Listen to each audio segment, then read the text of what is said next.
All right, guys, I am back. This is Lady on the Go. I was actually on the go to get out this house, but I wanted to share some interesting things that came to mind when I was in church on Sunday. Welcome to Lady on the Go, right? And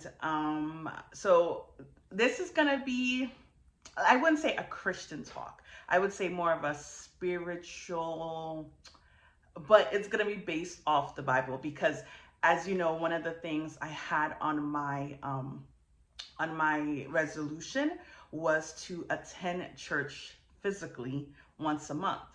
That should be good enough because I work on weekends, but I was going to attend physically once a month, and I went yesterday, right? And when I thought about what they were teaching, what the topic was, I saw that it really relates to, again, expectations. So it may not be something you're interested in, but just hear it out and just the concept and the idea that was shared. So I went to Christ Fellowship. If you want to look it up online, you can. But um, when I talked about expectations, right? And I think one of the things I said, I believe, was in order to really alleviate the expectations people have of you, is to know for sure, like have a well-grounded mindset of who you are. So this way, when people put that expectation, you can put them in their place, or at least be confident enough not to let it sink in your mind and kind of make that who identify you pretty much, right? So the service on Sunday was talking about identity. Okay, so like I said, if you are not a Christian faith, that's understandable. That is fine. Maybe you want to watch something else, but I think this is still something to kind of listen to. And yeah, I think it's still something to listen to. So anyway, they were talking about identity, right? And they were going back to the beginning of time, according to the Bible, and how God pretty much created us in his image, okay? And the pastor also spoke about how everything that existed, God spoke for it to exist. But for us, making us, he actually made us with his own hands. And at the same time, he also breathe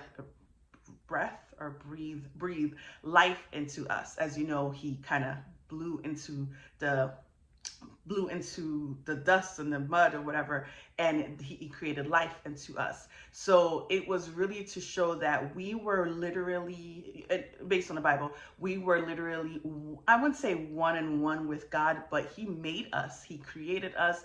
Everything, we were in his image. So practically we were like buddies with him, you could say. Not really buddies, guys, but we were on the same level. Um, but of course, when the serpent came, he created a doubt in Eve, to have them question who they were. And of course, he presented them, oh, he said not to eat this, not to eat from here, but this is the reason why he said this, because you would know more or be like him. Now, remember, we were perfectly walking and doing everything with God, and nothing was really a problem. And now and now the serpent, of course, came and introduced us, made us think like, oh, maybe what God was saying was not enough, right? Maybe what he created. Oh, the sun's going down. But maybe what God put together, maybe there's more to it. So not only did it create doubt, but it also caused us to be tempted to do something different. But if you think about it, of course, once that occurred, we started seeing things differently, right? What Adam and Eve realized that they were naked, and they kind of covered themselves because they never knew that before. And then they hid from God because they felt like, okay, we're not, like, they already sensed that they did something wrong, because they knew that, that was a forbidden fruit. They knew that they did something wrong, and they knew that God wouldn't see them, and they were ashamed from what they did. So just in that idea itself, was like, just thinking about it and thinking like how we're made in his image, right? We're made by him, created by him. So why would you not have that identity of yourself, of who you are, rather than believing what someone else says about you, or about something, something that is not what you already know you are. So I found that to be very, very, very helpful, because when I talked about expectations, it's like if you don't know who you are as a person, as if you do believe in God and Christ, or whatever faith you believe in, if you're not fully like planted in that mindset, you will be sidetracked and be taken away, and you're not even going to realize that. You'll be tempted to think something different because what other people said. So that was something that I was like, okay. And in the service, the pastor also brought in this book. He talked about this book called You Are Special. It's by Max Lucado. I'll put it in the description if you guys want to look it up. And I was trying to remember the story, but I realized that it was on YouTube. But you guys can check it out yourself. So it's this town called Weemac. It's a Weemac village, and all these, they're like woodworks. They're not people, they're woodworks. It's a little village town. And then the person the creator, he's a carpenter, he is named Eli. So he created a whole village and created all these wood, these wood piece of people, you would say, living in this town. Now, in the town, some people are like really, really perfect. They have no blemishes. They like their shape is nice. They're perfect. But then there are other people who have like big nose. They're not very attractive. Everybody was different in this town, pretty much. Okay, but some people looked real good. Other people did not look so good. And some people had skills and other people did not have skills. So it was a mix of people, or mix of woodworks.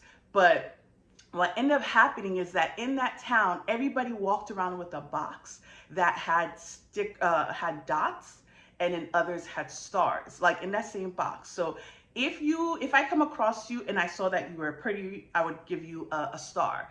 But then if you had, if you weren't all that great, you sucked at what you were doing, they would get a dot. You would see a lot of dots on them. So this guy named Punchalino, we'll just call him Punch, right? He had a lot of dots on him, because like everything he tried, people would always never liked it, or they would judge him. So like, I think they were saying like, he tried to do something and then he fell, his wood got chipped, and because he wasn't great or perfect, people would give him a dot. And they also said that sometimes he didn't do absolutely nothing wrong, but people still gave him a dot just because, right? So he was really, really bothered that he would get a lot of dots and other people got stars. So it seems like he met this girl one day, and the girl did not have any markings on her. And he was like surprised, like, how come she doesn't have any markings? Didn't people like give her dots or give her stars?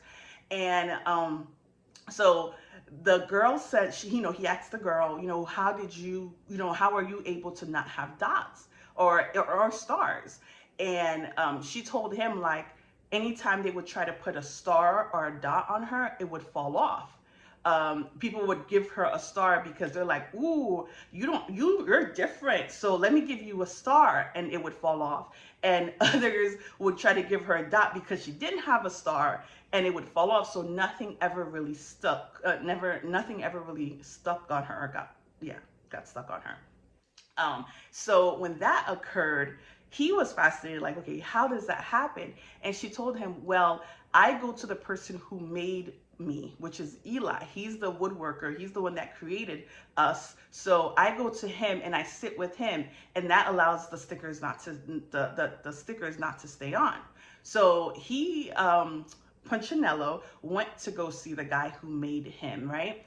And he's asking the guy, like, I have a lot of dots, and I don't know how to stop myself from getting the dots. So the maker, who was Eli, says, well, the reason why the other girl does not have any is because she doesn't care what the people say about her, and since it doesn't matter, she doesn't they don't stay, right?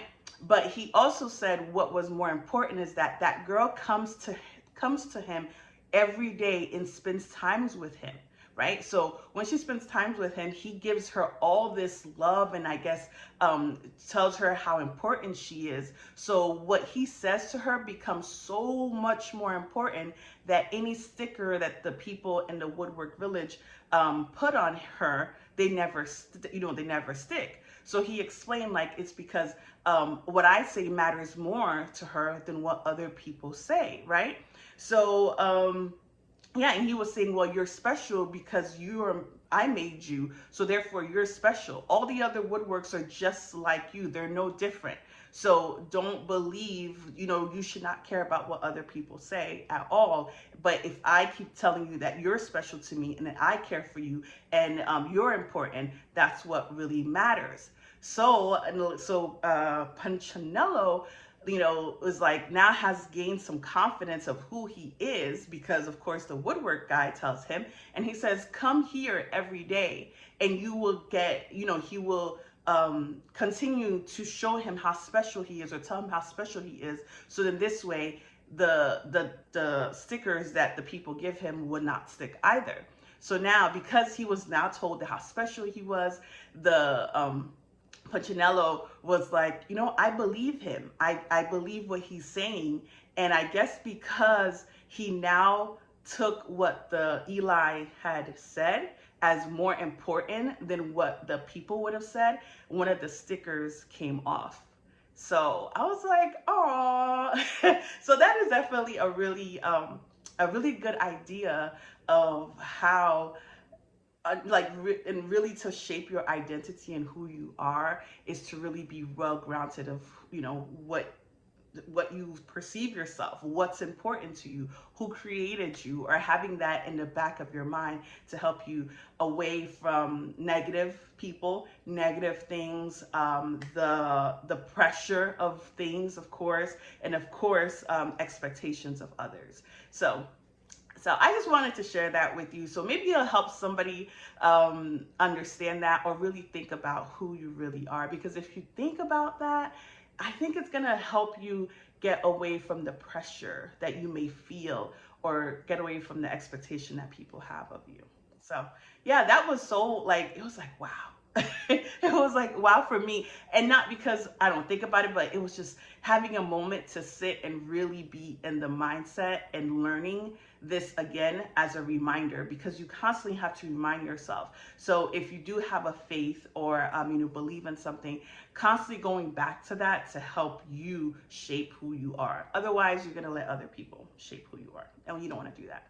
All right, this video is too long, guys. I hope this helped. Thanks for tuning in. Like this if it kind of made sense, if you can relate. We are talking about other things that are very interesting to us at this stage of our lives, as a single woman, as a single person, as a person who is trying to live authentically. All right, give it a thumbs up or subscribe if you like it. Thanks.